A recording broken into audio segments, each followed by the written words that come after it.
জীবনে তিনটি বিষয় আছে, তিনটি বস্তু আছে, তারা যেন আপনাকে কখনো বশে না করে নিতে পারে। প্রথম হলো ধন।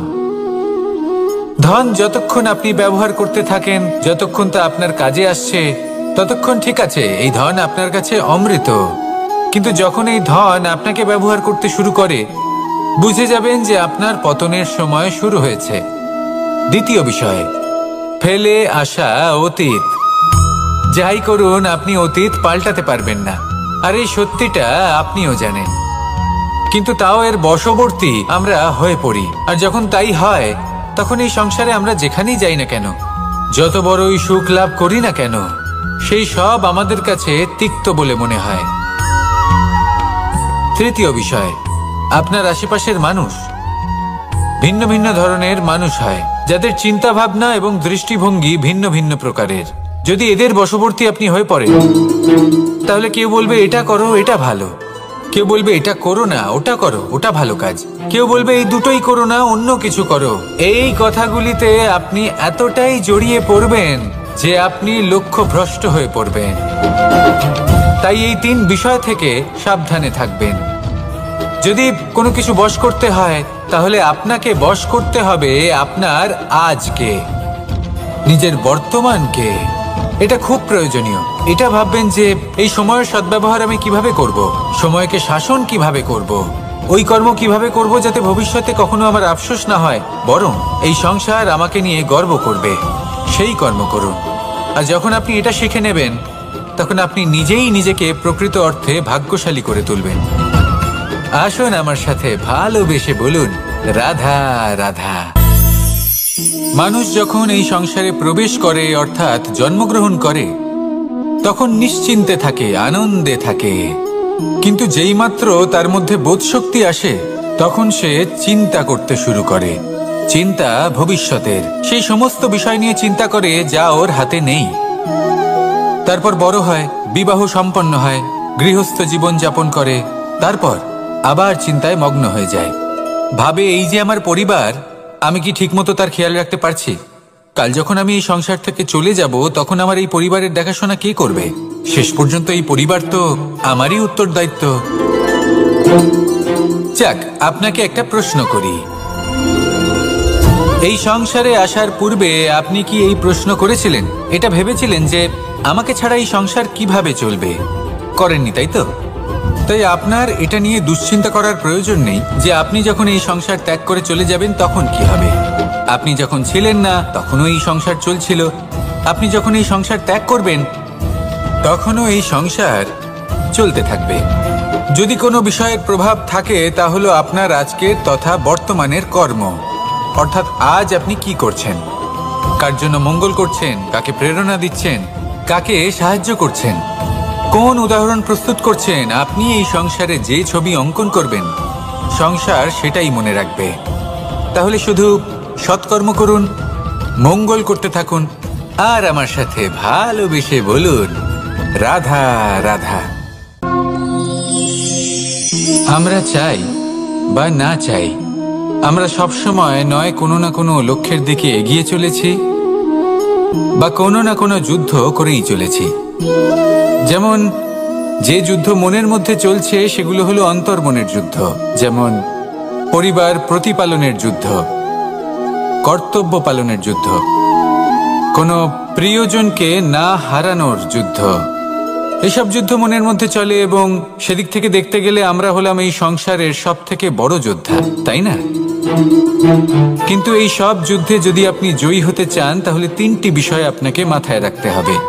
প্রথম হলো, সেই ব্যক্তি যিনি এই যুদ্ধে পরাজিত হয়েছেন, তাকে নিজের থেকে দূরে করে দেবেন না, বরং আপনি তার কাছে যান, তার সাথে কথা বলুন, কথাবার্তা চালান, আলোচনা করুন, তার থেকে পরামর্শ নিন এবং বুঝতে চেষ্টা করুন উনি কি ভুল করেছিলেন, এবং সেই ভুল নিজের জীবনে করবেন না। দ্বিতীয়, সেই ব্যক্তি জ্বর হয়ে চলেছেন, আসুন আমার সাথে ভালোবেসে বলুন, রাধা রাধা। মানুষের জীবন হলো তার যাত্রা, এবং প্রত্যেকের জীবনযাত্রার লক্ষ্য হলো আলাদা। এবার মনের মধ্যে এই প্রশ্ন জাগতেই পারে যে এই জীবনের লক্ষ্যটা গুরুত্বপূর্ণ নাকি যাত্রাটা। এবং এই ভাবনায় আমরা কোথাও না কোথাও সব থেকে গুরুত্বপূর্ণ বিষয়ে ভুলে যাই যে সব থেকে গুরুত্বপূর্ণ ব্যক্তিত্ব হলো আমাদের সাথী, আমাদের সহযাত্রী, যার সাথে আমরা এই যাত্রাপথ সুনিশ্চিত করি। এটা খুব গুরুত্বপূর্ণ। আপনি নিজেই দেখুন, মেঘ থেকে বৃষ্টি ঝরে পড়ে। তার লক্ষ্য হলো ধরিত্রী, তার যাত্রাপথ হলো সেই বায়ুমণ্ডল। কিন্তু ও কোন সাথী নির্বাচন করছে তার উপর কত কিছু নির্ভর করে। যদি সাথী হিসেবে ঝিনুককে খুঁজে পায় আর ওই ঝিনুকের ওপরে গিয়ে পড়ে, তাহলে মুক্তয়ে পরিণত হয়। তখন লক্ষ্য কি হয়ে থাকে? ঈশ্বরের আভূষণ। সেখানেই যদি এই জলের ফোঁটা কোনো সাপের সঙ্গ পায়, কোনো সাপের মুখে গিয়ে পড়ে, তাহলে তা পরিণত হয় বিষে। আর তখন লক্ষ্য কি হয়? কারোর প্রাণ হরণ করা। এই উদাহরণ স্থির করে যে আমাদের জীবনে সাথীর নির্বাচন হলো অত্যন্ত আবশ্যক এবং অত্যন্ত গুরুত্বপূর্ণ বিষয়। কারণ সাথীর প্রভাব শুধু যে আপনার পথে পড়বে তা নয়, আপনার লক্ষ্যের ওপরও পড়বে। কখনো কখনো কেউ আপনার লক্ষ্য বদলে দেবে, কখনো উচিতভাবে, কখনো অনুচিতভাবে। সেটা আপনার নির্বাচনের উপর নির্ভর করছে। তাহলে একজন শ্রেষ্ঠ সাথী নির্বাচন করুন আর আমার সাথে ভালোবেসে বলুন, রাধা রাধা। মানুষ বর্তমানে নিজের জীবন অতিবাহিত করেন, কিন্তু তার জীবনে অতীতকাল এবং ভবিষ্যৎকাল এই দুটোরই সমান গুরুত্ব রয়েছে। অতীতকাল অতিবাহিত হয়ে গেছে এবং সেটা জীবিত থাকে আমাদের স্মৃতি হিসেবে, এবং ভবিষ্যৎ হলো সেটাই যেটা আমরা শুধুমাত্র কল্পনাই করতে পারি। এবার অতীতের কিছু স্মৃতি এমন থাকে যা আমাদের কাছে আনন্দময় হয় না, তা কটু হয়, দুঃখজনক হয়, যন্ত্রণাদায়ক হয়।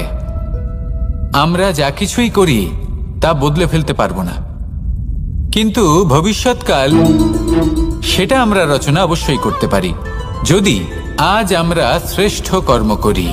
যদি আজকের এই দিনটা আমরা আনন্দের সাথে অতিবাহিত করি, সুখের সাথে অতিবাহিত করি, এক একটা মুহূর্ত আমরা আনন্দ এবং ভালোবাসার সাথে অতিবাহিত করি, আপনার আজকের এই কর্ম আপনার ভবিষ্যৎ নির্ধারণ করবে।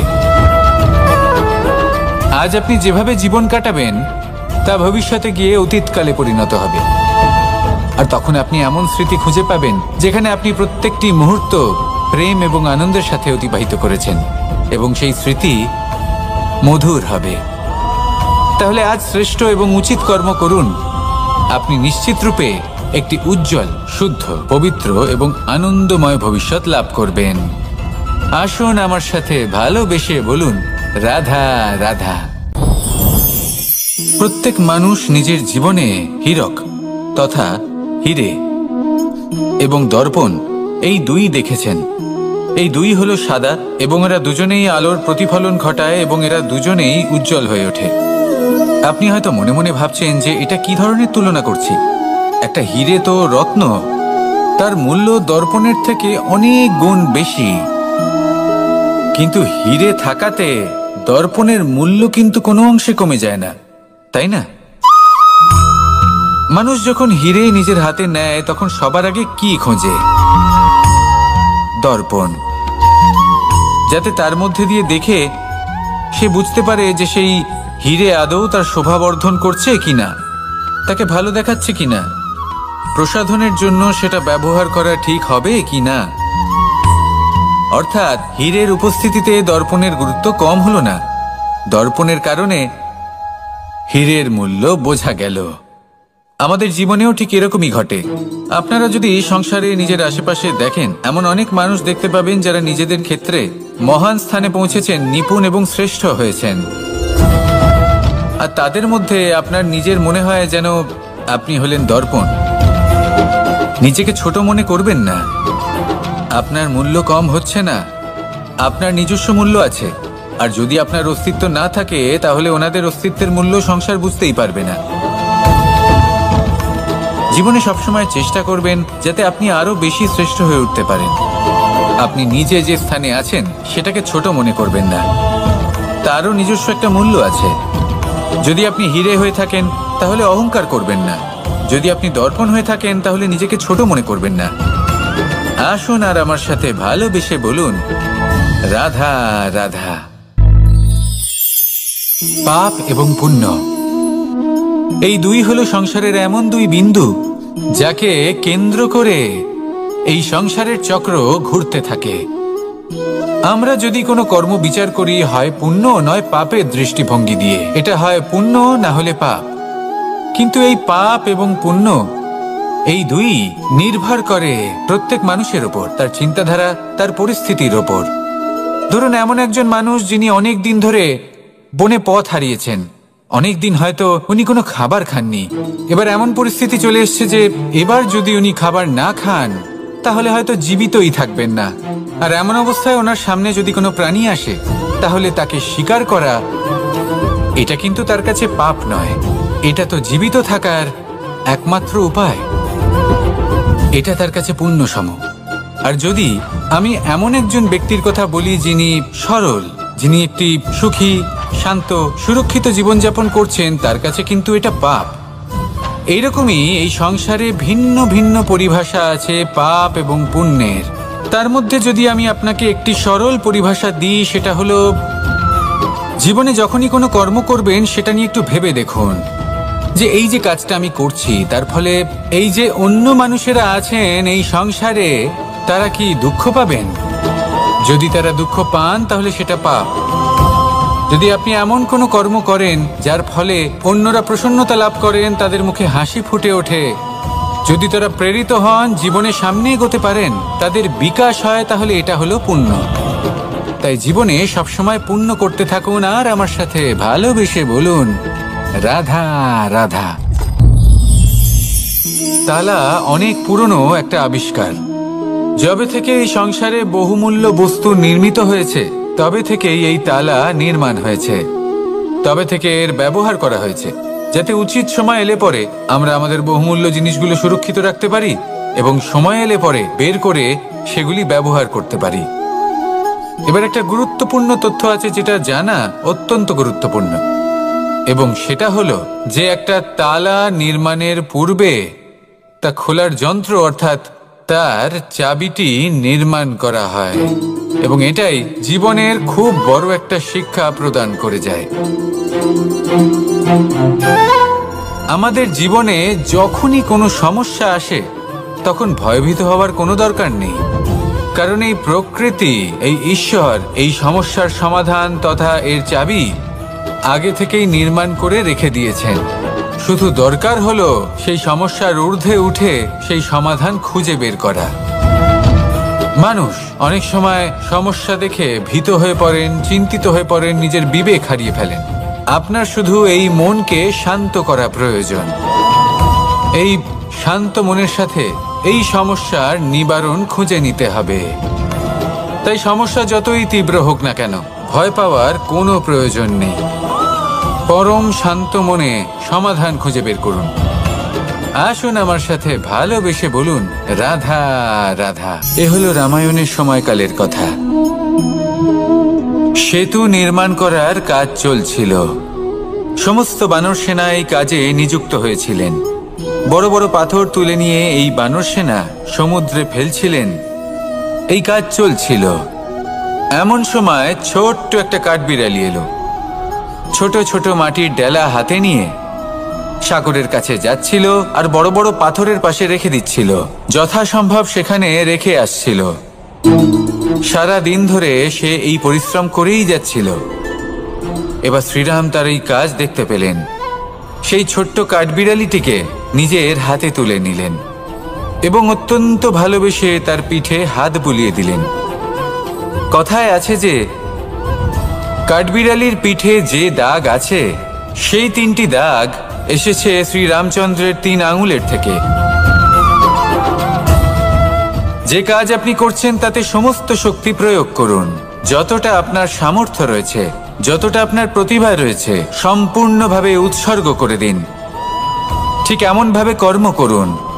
সেই কাঠবিড়ালি কিন্তু তাই করেছিল।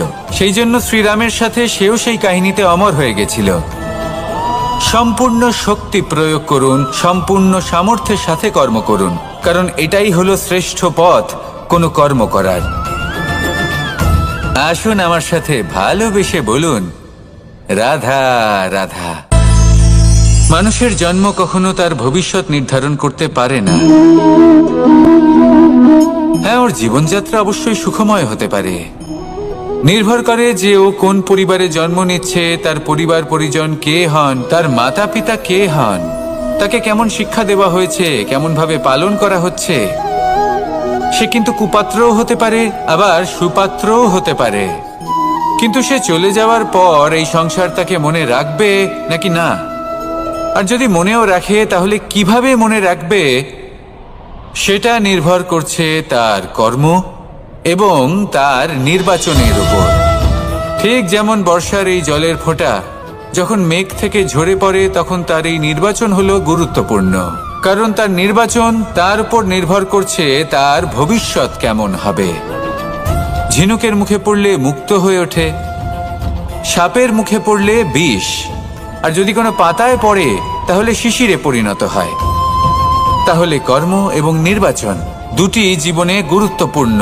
এদের বিষয় বিশেষ যত্ন নেবেন এবং আমার সাথে ভালোবেসে বলবেন, রাধা রাধা। কখনো কখনো আমাদের জীবনে দুঃখ আসে এবং তার কারণ হলো সন্দেহ। মানুষ আমাদের উপর সন্দেহ করে, আমাদের কর্ম নিয়ে, আমাদের মানসিকতা নিয়ে, আমাদের কথা নিয়ে, আমাদের চরিত্র নিয়ে। কখনো কখনো আমরা শুভ উদ্দেশ্য নিয়ে কারোর মঙ্গল কামনা করি, তার জন্য কোনো ভালো কর্ম করি, এবং সেই ব্যক্তি আমাদের বন্ধুত্ব নিয়েই, আমাদের সম্পর্ক নিয়ে, আমাদের সততা নিয়ে প্রশ্ন করতে থাকে, আমাদের সন্দেহ করে। তখন আমাদের দুঃখ হয়, কিন্তু এটা হওয়া উচিত নয়। কারণ যখনই কোনো ব্যক্তি আপনাকে সন্দেহ করছে, তাতে আপনারই মূল্য বৃদ্ধি পাচ্ছে। এবার আপনি বলবেন, এ কি করে সম্ভব হতে পারে? একটা কথা বলুন, আপনি কখনো শুনেছেন যে কয়লার শুদ্ধতার পরিমাপ করা হচ্ছে? শোনেননি, কারণ এমনটা কখনো হয়ই না। শুদ্ধতার পরখ শুধুমাত্র সোনার ক্ষেত্রে করা হয়। শুধুই তার শুদ্ধতা নিয়ে সন্দেহ প্রকাশ করা হয়।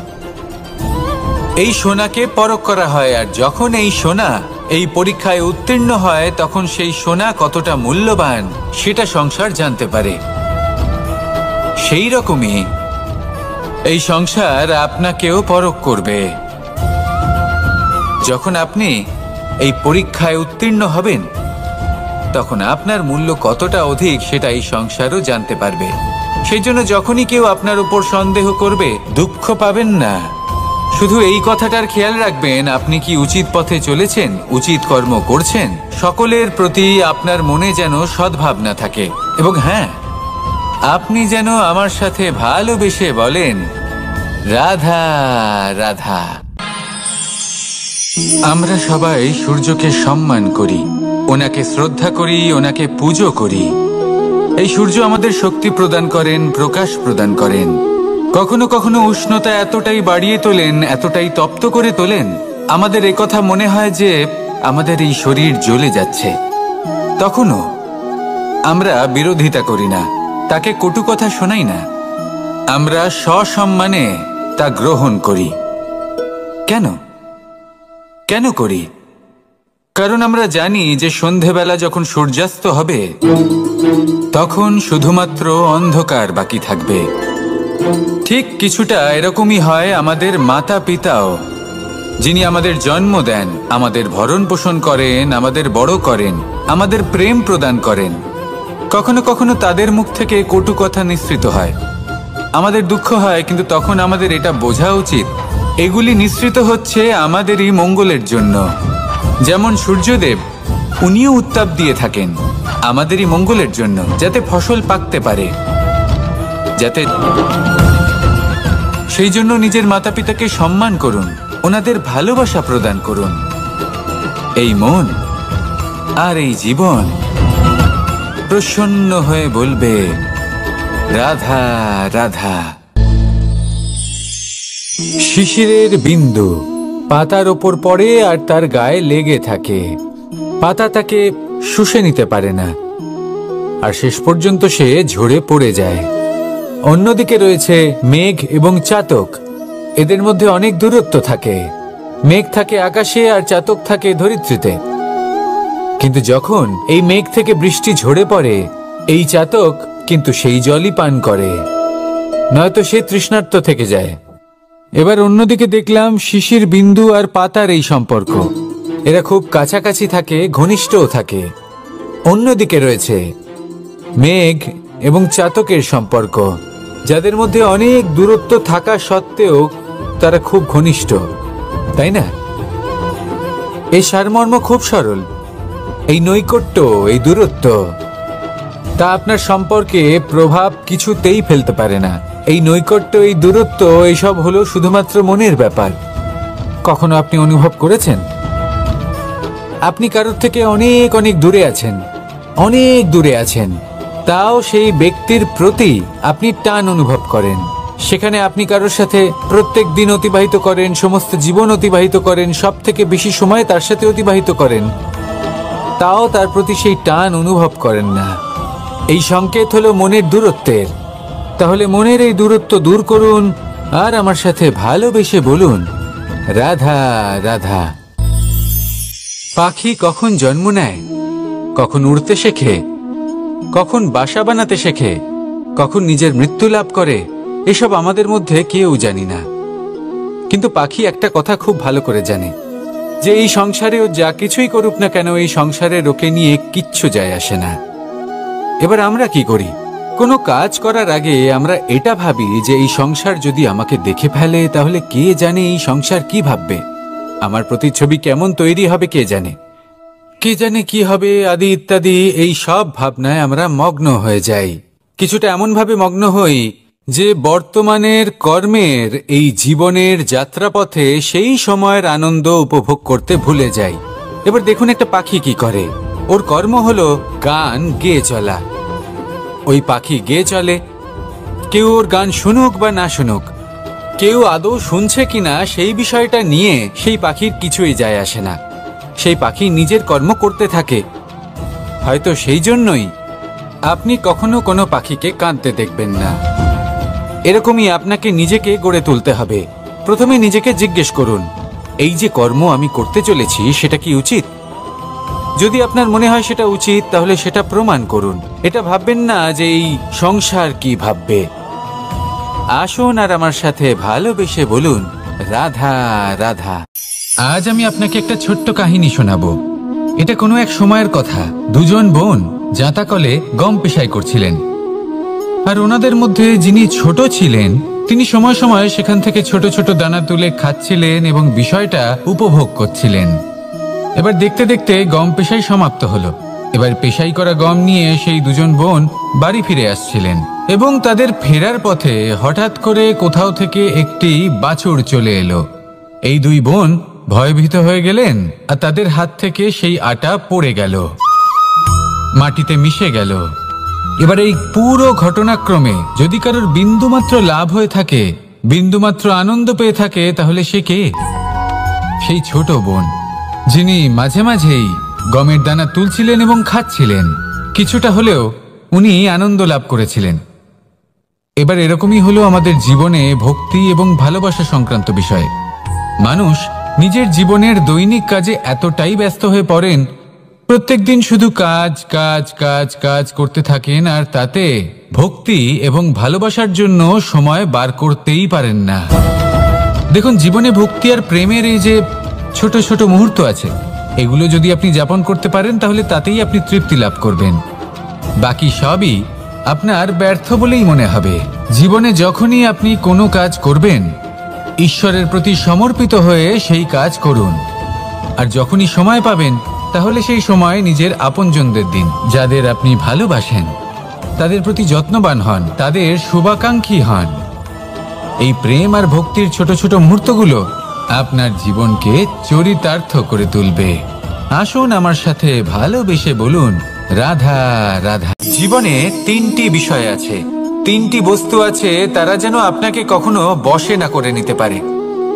প্রথম হলো ধন। ধন যতক্ষণ আপনি ব্যবহার করতে থাকেন, যতক্ষণ তা আপনার কাজে আসছে, ততক্ষণ ঠিক আছে, এই ধন আপনার কাছে অমৃত। কিন্তু যখন এই ধন আপনাকে ব্যবহার করতে শুরু করে, বুঝে যাবেন যে আপনার পতনের সময় শুরু হয়েছে। দ্বিতীয় বিষয়, ফেলে আসা অতীত। যাই করুন, আপনি অতীত পাল্টাতে পারবেন না, আর এই সত্যিটা আপনিও জানেন।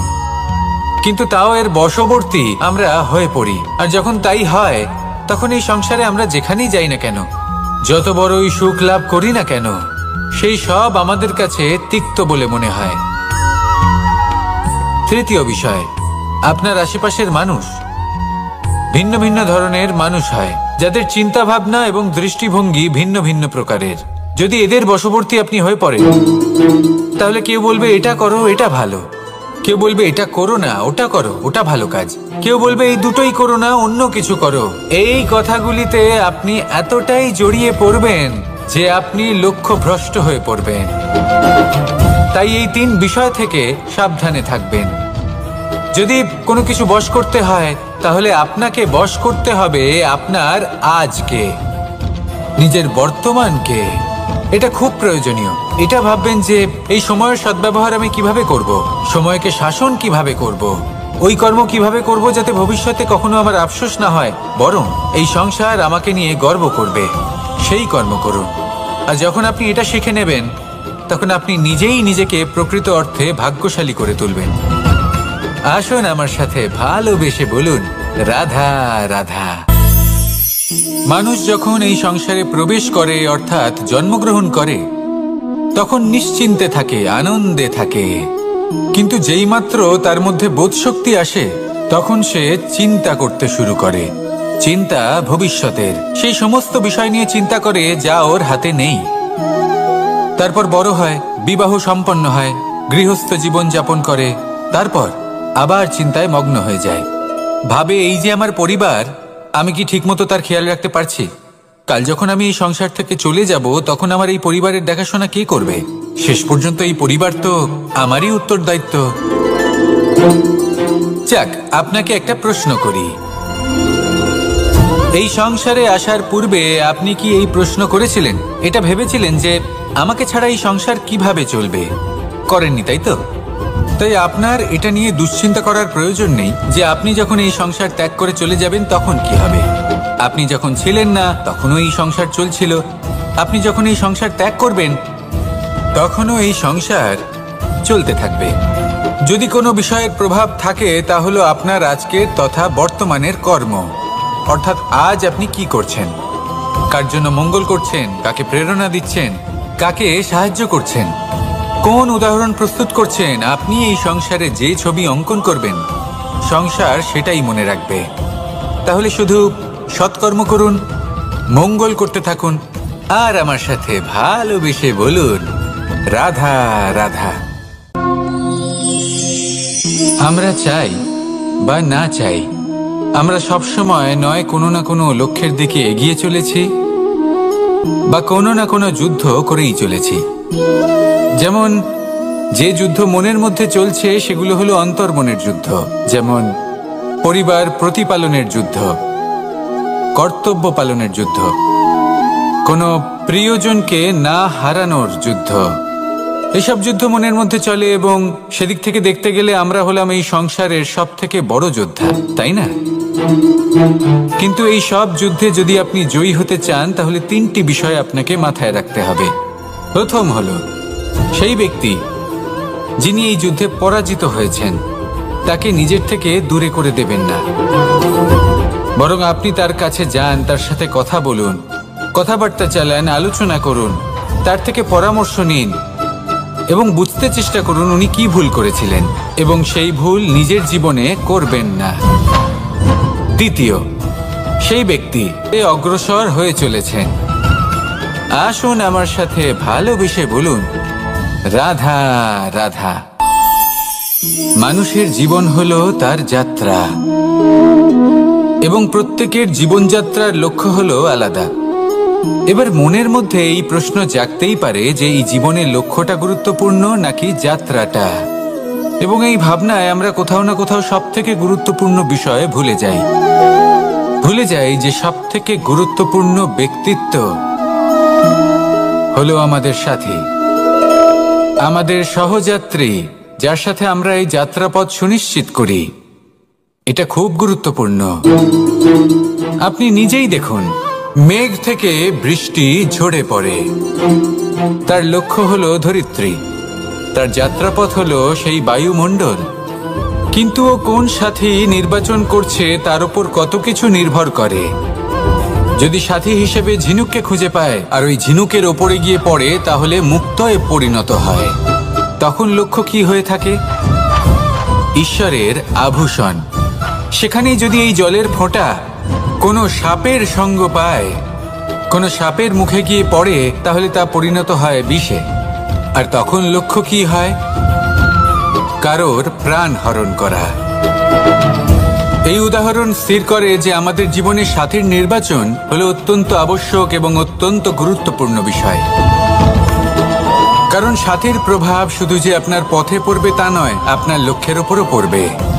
কখনো কখনো কেউ আপনার লক্ষ্য বদলে দেবে, কখনো উচিতভাবে, কখনো অনুচিতভাবে। সেটা আপনার নির্বাচনের উপর নির্ভর করছে। তাহলে একজন শ্রেষ্ঠ সাথী নির্বাচন করুন আর আমার সাথে ভালোবেসে বলুন, রাধা রাধা। মানুষ বর্তমানে নিজের জীবন অতিবাহিত করেন, কিন্তু তার জীবনে অতীতকাল এবং ভবিষ্যৎকাল এই দুটোরই সমান গুরুত্ব রয়েছে। অতীতকাল অতিবাহিত হয়ে গেছে এবং সেটা জীবিত থাকে আমাদের স্মৃতি হিসেবে, এবং ভবিষ্যৎ হলো সেটাই যেটা আমরা শুধুমাত্র কল্পনাই করতে পারি। এবার অতীতের কিছু স্মৃতি এমন থাকে যা আমাদের কাছে আনন্দময় হয় না, তা কটু হয়, দুঃখজনক হয়, যন্ত্রণাদায়ক হয়। আমরা যা কিছুই করি তা বদলে ফেলতে পারবো না, কিন্তু ভবিষ্যৎকাল সেটা আমরা রচনা অবশ্যই করতে পারি, যদি আজ আমরা শ্রেষ্ঠ কর্ম করি। যদি আজকের এই দিনটা আমরা আনন্দের সাথে অতিবাহিত করি, সুখের সাথে অতিবাহিত করি, এক একটা মুহূর্ত আমরা আনন্দ এবং ভালোবাসার সাথে অতিবাহিত করি, আপনার আজকের এই কর্ম আপনার ভবিষ্যৎ নির্ধারণ করবে। আজ আপনি যেভাবে জীবন কাটাবেন তা ভবিষ্যতে গিয়ে অতীতকালে পরিণত হবে।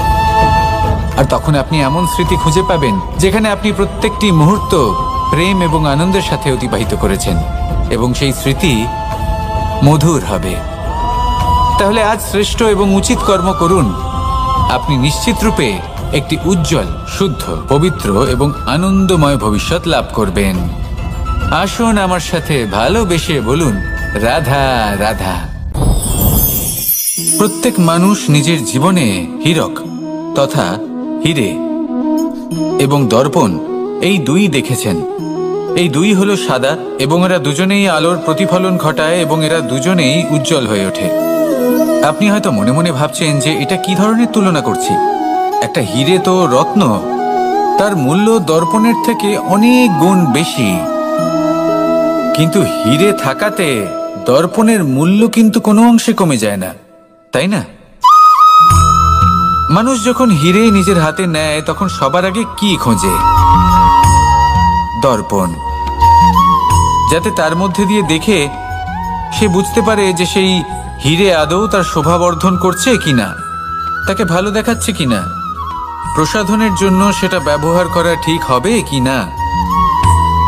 অর্থাৎ হীরের উপস্থিতিতে দর্পণের গুরুত্ব কম হলো না, দর্পণের কারণে হীরের মূল্য বোঝা গেল। আমাদের জীবনেও ঠিক এরকমই ঘটে। আপনারা যদি সংসারে নিজের আশেপাশে দেখেন, এমন অনেক মানুষ দেখতে পাবেন যারা নিজেদের ক্ষেত্রে মহান স্থানে পৌঁছেছেন, নিপুণ এবং শ্রেষ্ঠ হয়েছেন। আর তাদের মধ্যে আপনার নিজের মনে হয় যেন আপনি হলেন দর্পণ। একে ছোট মনে করবেন না। আসুন আর আমার সাথে ভালোবেসে বলুন, রাধা রাধা। পাপ এবং পুণ্য এই দুই হলো সংসারের এমন দুই বিন্দু যাকে কেন্দ্র করে এই সংসারের চক্র ঘুরতে থাকে। আমরা যদি কোনো কর্ম বিচার করি, হয় পুণ্য নয় পাপের দৃষ্টিভঙ্গি দিয়ে, এটা হয় পুণ্য না হলে পাপ। কিন্তু এই পাপ এবং পুণ্য এই দুই নির্ভর করে প্রত্যেক মানুষের ওপর, তার চিন্তাধারা, তার পরিস্থিতির ওপর। ধরুন এমন একজন মানুষ যিনি অনেক দিন ধরে বনে পথ হারিয়েছেন, অনেক দিন হয়তো উনি কোনো খাবার খাননি। এবার এমন পরিস্থিতি চলে এসছে যে এবার যদি উনি খাবার না খান তাহলে হয়তো জীবিতই থাকবেন না। আর এমন অবস্থায় ওনার সামনে যদি কোনো প্রাণী আসে, তাহলে তাকে শিকার করা এটা কিন্তু তার কাছে পাপ নয়। এটা তো জীবিত থাকার একমাত্র উপায়। এটা তার কাছে পুণ্যসম। আর যদি আমি এমন একজন ব্যক্তির কথা বলি যিনি সরল, যিনি একটি সুখী, শান্ত, সুরক্ষিত জীবনযাপন করছেন, তার কাছে কিন্তু এটা পাপ। এইরকমই এই সংসারে ভিন্ন ভিন্ন পরিভাষা আছে পাপ এবং পুণ্যের। তার মধ্যে যদি আমি আপনাকে একটি সরল পরিভাষা দিই, সেটা হলো, জীবনে যখনই কোনো কর্ম করবেন সেটা নিয়ে একটু ভেবে দেখুন যে এই যে কাজটা আমি করছি, তার ফলে এই যে অন্য মানুষেরা আছেন এই সংসারে, তারা কি দুঃখ পাবেন? যদি তারা দুঃখ পান তাহলে সেটা পাপ। যদি আপনি এমন কোনো কর্ম করেন যার ফলে অন্যরা প্রসন্নতা লাভ করেন, তাদের মুখে হাসি ফুটে ওঠে, যদি তারা প্রেরিত হন, জীবনে সামনে এগোতে পারেন, তাদের বিকাশ হয়, তাহলে এটা হলো পুণ্য। তাই জীবনে সবসময় পুণ্য করতে থাকুন আর আমার সাথে ভালোবেসে বলুন, রাধা রাধা। তালা অনেক পুরনো একটা আবিষ্কার। যবে থেকে এই সংসারে বহুমূল্য বস্তু নির্মিত হয়েছে, তবে থেকেই এই তালা নির্মাণ হয়েছে, তবে থেকে এর ব্যবহার করা হয়েছে, যাতে উচিত সময় এলে পরে আমরা আমাদের বহুমূল্য জিনিসগুলো সুরক্ষিত রাখতে পারি এবং সময় এলে পরে বের করে সেগুলি ব্যবহার করতে পারি। এবার একটা গুরুত্বপূর্ণ তথ্য আছে যেটা জানা অত্যন্ত গুরুত্বপূর্ণ, এবং সেটা হলো যে একটা তালা নির্মাণের পূর্বে তা খোলার যন্ত্র অর্থাৎ তার চাবিটি নির্মাণ করা হয়, এবং এটাই জীবনের খুব বড় একটা শিক্ষা প্রদান করে যায়। আমাদের জীবনে যখনই কোনো সমস্যা আসে, তখন ভয়ভীত হওয়ার কোনো দরকার নেই, কারণ এই প্রকৃতি, এই ঈশ্বর এই সমস্যার সমাধান তথা এর চাবি আগে থেকেই নির্মাণ করে রেখে দিয়েছেন। শুধু দরকার হলো সেই সমস্যার ঊর্ধ্বে উঠে সেই সমাধান খুঁজে বের করা। মানুষ অনেক সময় সমস্যা দেখে ভীত হয়ে পড়েন, চিন্তিত হয়ে পড়েন, নিজের বিবেক হারিয়ে ফেলেন। আপনার শুধু এই মনকে শান্ত করা প্রয়োজন। এই শান্ত মনের সাথে এই সমস্যার নিবারণ খুঁজে নিতে হবে। তাই সমস্যা যতই তীব্র হোক না কেন, ভয় পাওয়ার কোনো প্রয়োজন নেই। পরম শান্ত মনে সমাধান খুঁজে বের করুন। আসুন আমার সাথে ভালোবেসে বলুন, রাধা